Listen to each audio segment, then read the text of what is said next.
I'm Chisgule Gaming, and today you're gonna beat the Golden Kingdom. Last night we live streamed for over 3.5 hours, and on our first attempt, we made it to floor 20, the very highest tier of the Golden Kingdom, and you too can experience this success following the tips and tricks we're gonna share in this video. So if you're looking to beat the Golden Kingdom, you're in the right place. Let's get started.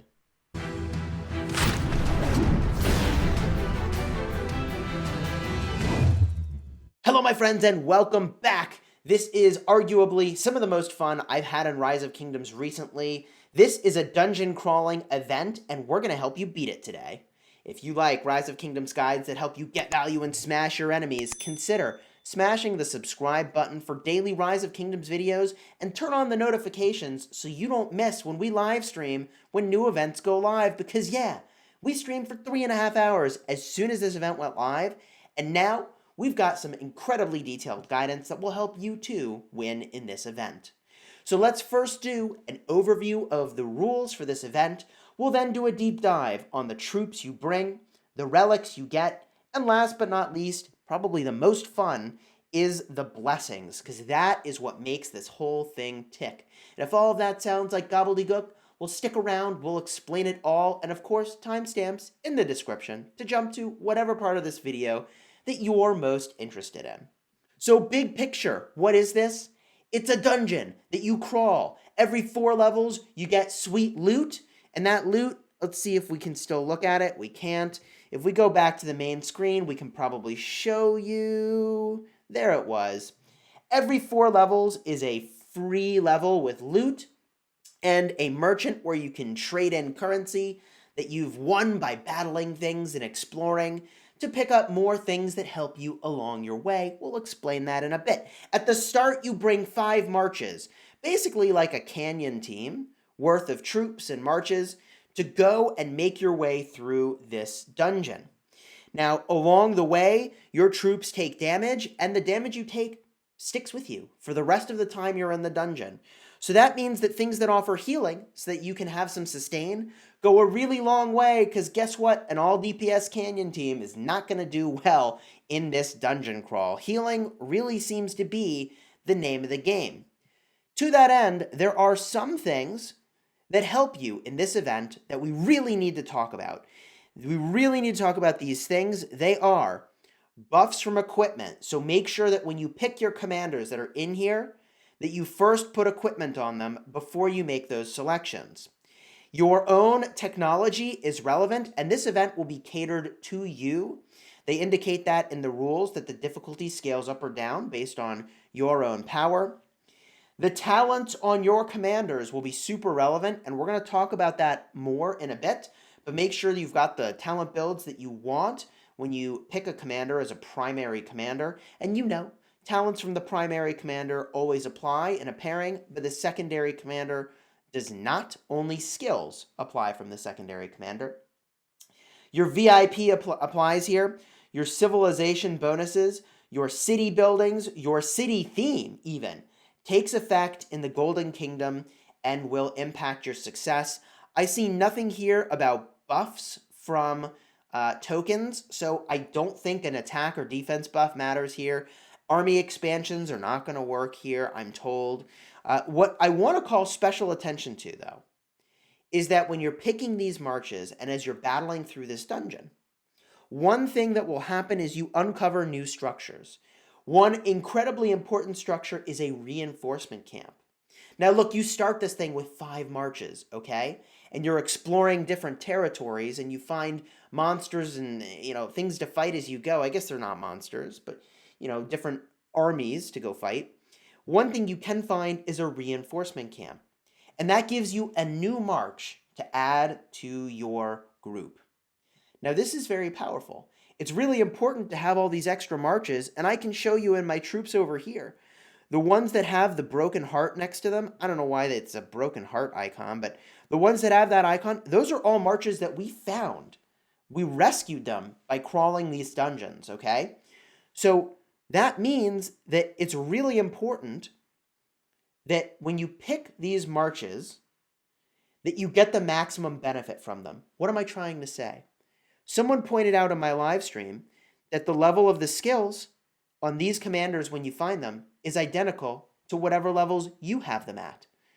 And that turned out to be 100% true. So what I think happens here is as you find these marches, I'm pretty sure it uses your talents and your equipment as well. So there's some compelling reason to, if you have equipment just lying around and talent points you haven't used, go in and apply some of those talent points so that you get the benefit of them on the battlefield. I was wondering why my Julius Caesar was getting shredded, and if I just go back to my commander tab real quick, Julius Caesar, as it turns out, is a commander for which I haven't applied talents because I'm not using him, so why would I apply them? I should probably go apply these before I do this event again, let me tell you. So make sure that you've got that all in order before you go and you battle this event, because even commanders you don't normally use, you might end up getting and using. I do like that there is depth of roster here and that really matters. So if we make our way back to the rules, a few other structures that we need to talk about is the Healer's Hut, which will heal one of your marches a very meaningful amount. The Altar of Karak will resurrect one of the marches you had that died, very crucial. The Disc of Destiny is literally Wheel of Fortune. On it will be some currency that you can use at a merchant. Merchants exist on levels 4, 8, 12, and 16, where you can trade in the currency you see in the upper right over here, the Karaku gold, for more relics that you can use. We'll talk about relics. If that sounds like gobbledygook, don't you worry. The Arrow Tower is a structure that you will see the second you enter a level. Now, normally when you enter a level, the whole thing is covered in fog, and you tap the fog to go explore. But if you get an Arrow Tower on your level, it is going to deal 1% damage to all your troops for every box of fog you uncover until you destroy it. It's very important you destroy the Arrow Tower. And something I learned is that you don't actually have to be right next to it. If there's a troop between you and the Arrow Tower, and that's the only thing between you and the Arrow Tower, you can still destroy the Arrow Tower without fighting the troop, which was kind of interesting. The Mystic Portal is basically the thing you tap to go to the next level of the dungeon. You can only do this after you defeat the legendary boss, and there's one legendary boss on every single floor except the ones that give you a chest that's 4, 8, 12, 16, and 14. The Secret Market is what I was describing earlier to use your Karaku gold. Sunset Creepers, this is just basically dead terrain on the map. It's not terrain you can walk through, it's just blocked terrain, okay? That's the way to think about this Sunset Creepers. So you're exploring the map, and of importance is that occasionally as you explore, you'll find things that you can go and fight. And when you find something you can fight, all of the squares next to that thing you're going to fight become unavailable for you to explore. So you're going to have to fight stuff to make your way through the dungeon and defeat a legendary boss on every level. Now, defeating one of those bosses gives you some gold, and it also gives you potentially some blessings. And we'll talk about blessings in a moment. They are very important. What I first want to talk about, however, is the fact that you have to beat the legendary boss on each floor to advance. And in general, unless you have a bunch of healing items that make it so that you actually end up healing after every fight, which is a thing we did, and we'll explain that. Unless you're healing more than the damage you're taking, you probably want to avoid taking fights that you don't have to take in order to preserve your troop strength. Because you can see here my troop strength did diminish over time, and it diminished very significantly, and several of these marches died entirely, and I had to use a lot of healing items to improve the strength of these marches, okay? Now, in terms of what troops I think you should bring to the battlefield, tanking is very critical in this game mode. You really want marches that can take a lot of damage, and you want to have a front line with commanders like Richard and Charles, or Richard and Constantine, Charles and Sun Tzu, marches that heal and mitigate damage and give shields. Everything that is true of Sunset Canyon, applies here for the relative position you put your marches in so that AoE hits multiple targets, and so on. The thing that I'll say, however, about troops in your formations is that the enemy is going to be in totally random formations that make no sense whatsoever. So you're not going to be able to get the kind of crazy value you might normally get with area of effect damage in the same way that you do in Canyon anyways. There is still value, however, to area of effect damage. Buffs like Joan of Arc are crucial. Constantine's damage reduction buff is amazing. Getting the shields from Alexander the Great and the damage taken increase from his expertise skill is amazing. I did find the wide area of effect of Ethelfled could hit a lot of targets. That's very powerful. So I want to mention that you're going to bring troops that you want to have some sustain. And unlike a game mode like Canyon, where it's obvious you want to go all in on AoE, for instance, I've got my Esong Sun Tzu and I went all in on AoE. I actually feel like in this case I'd go with like an Esong El Cid. And that might just be a better choice because, look, disarming the target is kind of like healing in a backwards way. Yeah, I'm not actually getting more troops, but I take less damage, and that will matter long term in these fights. So with all of that said, we've talked about pairings you're going to bring. Basically, you're going to be bringing your Canyon team, right? And you might modify it a little bit by the fact that you're not going to be doing as much AoE in most cases. What makes it so that you can be more successful in this game mode? The first thing we need to talk about, and this is getting into how we get to floor 20, okay? The first thing we need to talk about is relics. I don't have any left. I used literally every single one on my final floor. And I used some along the way as well. Relics are one-time use items that help you. They can heal your troops. They can instantly take out a tower. They can make it so that a march that you're fighting deals less damage. They can make it so that you deal damage to one of those marches that's on the field. They can even reveal for you parts of the map and where enemies are located, or even manipulate their position. These relics you want to use, and the most important relic are the ones that harm a boss. If possible, you want to use one relic on every legendary boss that you fight. Whether it is damaging them with I think it's like a bolt, whether it is reducing the damage you take from them, one of those you should use on every single battle where there's a legendary boss.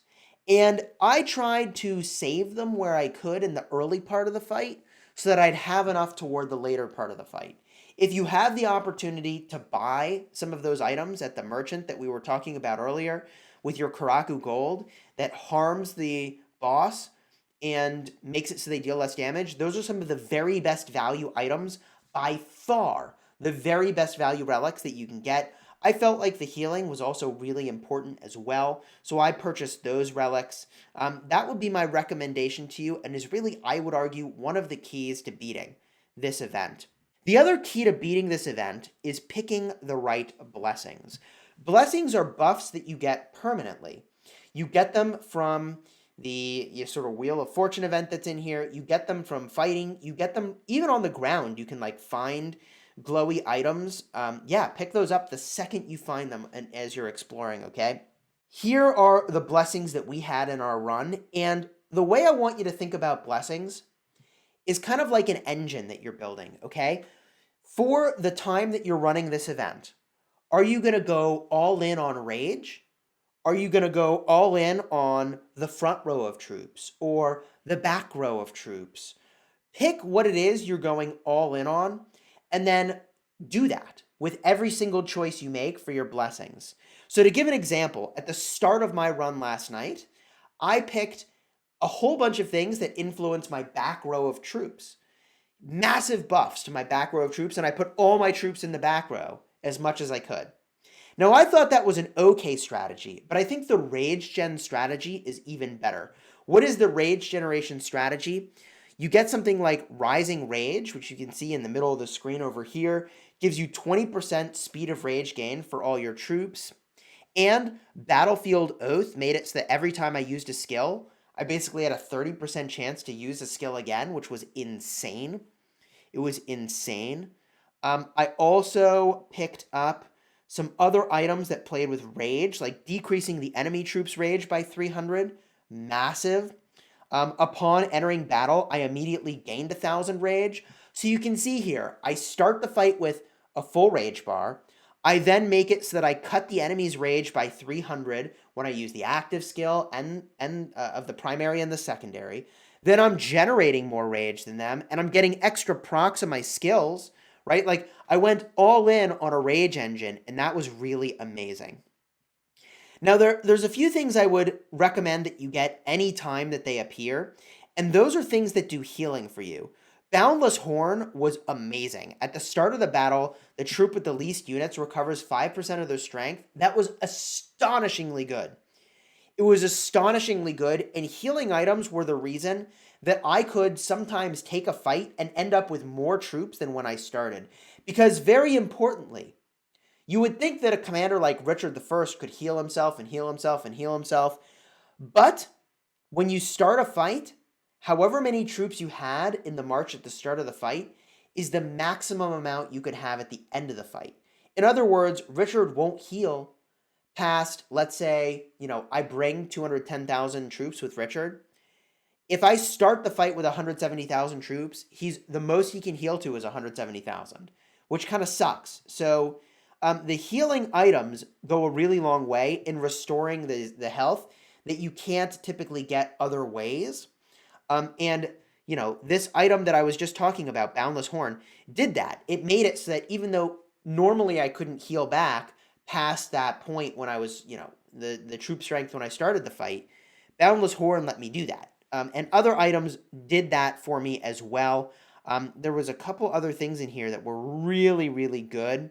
And by the way, these things do stack, so theoretically I have 2 Chilling Blades. I think that increases my damage dealt against cavalry by 20% in total, because I have the 2 items. I don't know for sure, but I'm pretty sure that's how that works. There were some other items I had that healed here that helped. But the legendary items make the biggest difference, obviously. You know from watching my videos that increasing health is the most important stat to increase when you have a choice about what stat to boost.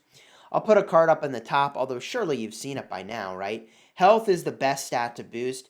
The thing that I didn't like as a plan to go in on is the march speed plan. You can decrease the march speed of the troops' back row.